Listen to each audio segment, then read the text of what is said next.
Well, it was the most challenging on so many levels, but mostly just how do you create an underwater world with actual real people who have to actually move through the water looking like mer people. It has to look seamless. You can't see the rigs or any of the sort of apparatus that we were using. So it took an enormous amount of preparation. I mean, we literally created almost a mini movie before we shot the film with through first storyboards, then something called animatics, and then we moved into pre-visualization, which is literally like a little mini movie. We had to share all that information with not only the actors, but also the stunt people who were moving them around on these massive crane arms.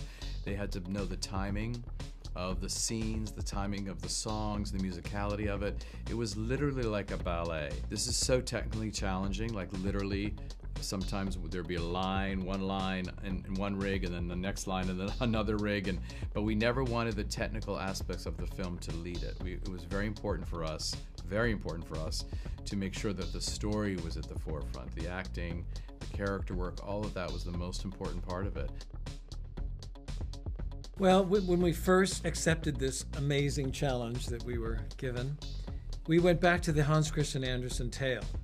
And that gave us a big springboard into in what we wanted to say, the struggles of the outsider, not unlike Hans Christian Andersen's own story of his life since he was a child, feeling not accepted and not understood and wanting to venture out and wanting to be more than he was given, and also not be frightened of the other, of the person that's not like you. Just keep your ears and eyes open and try to understand someone else's view.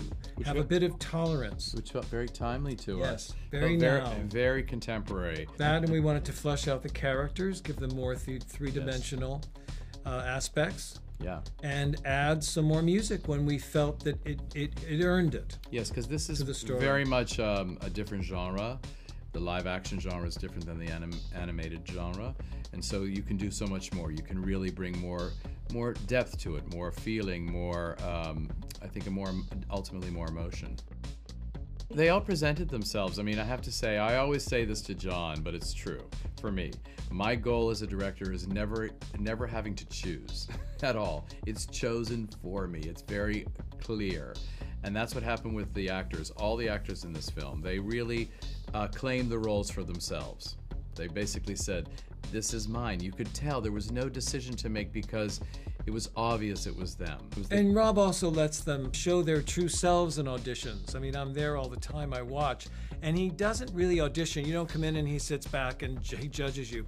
It's more of a work session. And yeah, you act and you sing and you do what he needs to see as the character. But more important, it's the essence of the person he's dealing with.